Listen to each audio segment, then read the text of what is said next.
All right, so first off, I'm a huge Team Associated fan.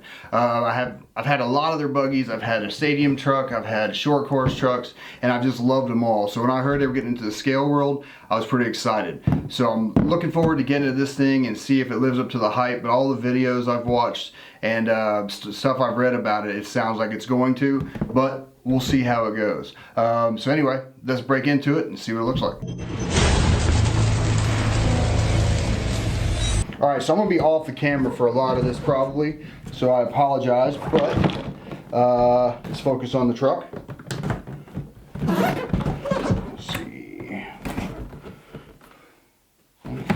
Yep, and then like they've said, I'll show you in a second, but they've basically made a scale garage or a garage, as we say here, so you can see in there, hopefully. You basically open this up and you can use it to like display your truck. But oh well, this is what we want to see. But first, you get the element, almost looks like a Haynes or a Chilton's manual type thing. That's pretty awesome. Loads of stickers and stuff like that. And then there's the truck. See how it comes packaged. You got transmitter underneath. Inside of this, you've got the different gearing in here to change the gear ratio, different body mounts, and the big battery tray. So if you're using a stick pack battery, one of the longer ones, that's what this is for. So I'm guessing inside of here we're going to have the shorty battery already in. I'm sorry, not the shorty battery, but the shorty battery tray. Transmitter. It's pretty good. I've seen a lot of the Team Associated stuff. See if it'll focus here. A lot of the Team Associated stuff looks a lot like this. So it's XP. The XP stuff is what we've come to expect with the ready to runs. So we'll see how that goes. I'll be driving it with that first before I change it out to mine. You got a bind plug, which I don't like bind plugs. I'm a Futaba user normally, but the bind plugs, I don't know. It just seems like an extra thing to lose, and I will lose it. Let's see, we're getting into here. I just want to get to the truck. All right. Get a hold.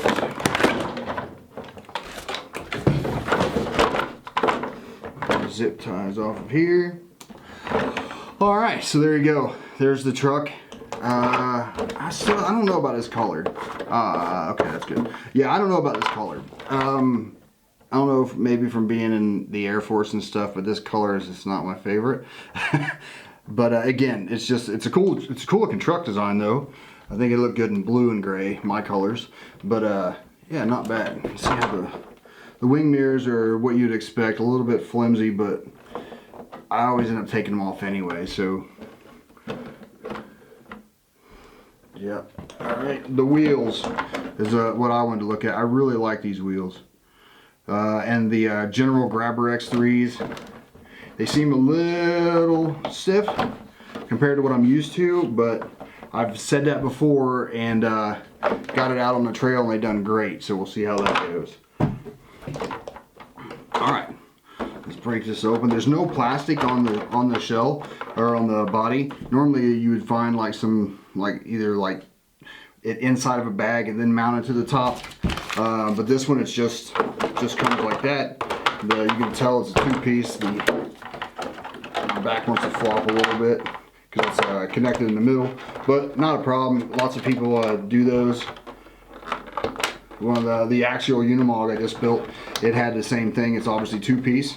That's cool, not a problem.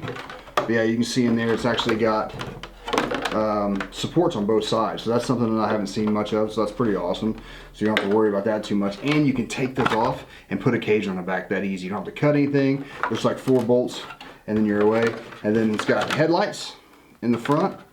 Always a bonus when they come with headlights, because I'm pretty lazy when it comes to doing these things and I don't like wiring the headlights and everything, so it's nice that they give you that option, and they've already got a place to plug them in, so dead easy, so I can't not plug them in. One thing here, you can see the back bumper. It's got a long way to travel to clear that rear tailgate. So there's a lot of like flex here. That's one thing I'm not a huge fan of. But if you're taking the bed off the back, it doesn't matter anyway. You're gonna take this bumper off, or you can smash it in even farther, and then you don't have to worry about it. But yeah, it's a long way to travel there for big tumbles and stuff like that. That's got a good chance of breaking in my first observation, at least. The front bumper is pretty bulky, but it should take the brunt of some force. If you're going to be running a servo winch, they've already left you a spot here. Come on, focus. But they've left you a spot right beside the steering servo. There, you can just put it underneath there, and they've already got you a fair lead on the bumper. Hopefully I'll get a better picture of that, but they already got a fair lead on the bumper. You can just run your servo winch on top of here and then spool it out this fair lead. So easy enough. There's spots for lights in the front. I don't see any in the back, but you could probably cut those pretty easy. All right, so shocks seem pretty good actually, but again, Team Associated makes some great shocks, so I've never had a problem with their shocks. And I wouldn't expect anything less here. So good job there. A little bit thin with the body mounts, but again, how much brunt are they gonna take? And you want them to flex some anyway if they're gonna be flipping down hills, which if I'm driving, they're probably gonna be flipping down the hills. The ESC is a Reedy SC400X, brushed only. And you've got the options with the jumper plugs of your drag brake, 100%, 50%, or 0. And then your battery, either LiPo or nickel metal, which I'll obviously be running LiPos in this, so it's already in there for me. The shorty pack is perfect, because I've been starting to use shorty packs on a lot of my scalers just because it takes up less room. So that's awesome. And I'm a 2S guy, but I think I might end up going with some 3S in here later. We'll see. I'm building another rig right now where I'll be using 3S for the first time in a scaler, so we'll see how I go with that.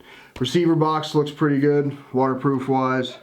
Yeah, it seems to be sealed around the wires pretty good, but I'll probably throw something in there, some blue tack or something, just to make sure. So for servo, we've got the Reedy 1320 MG. It's a 13 kilogram metal gear servo, so all that in a ready to run is pretty awesome. The diffs look actually different, so it's nice to see a different style diff than we're used to seeing. Yeah, it's still a pumpkin shape or whatever, but just the diff cover, it looks a little bit different than, you know, everything else. And it looks like it has the 4 screws where you can take the cover off, and then you can work on the gears if you have to. The links look beefy, so I'm pretty happy about that. I'm not sure how thick those are, but those look like they're going to take some abuse.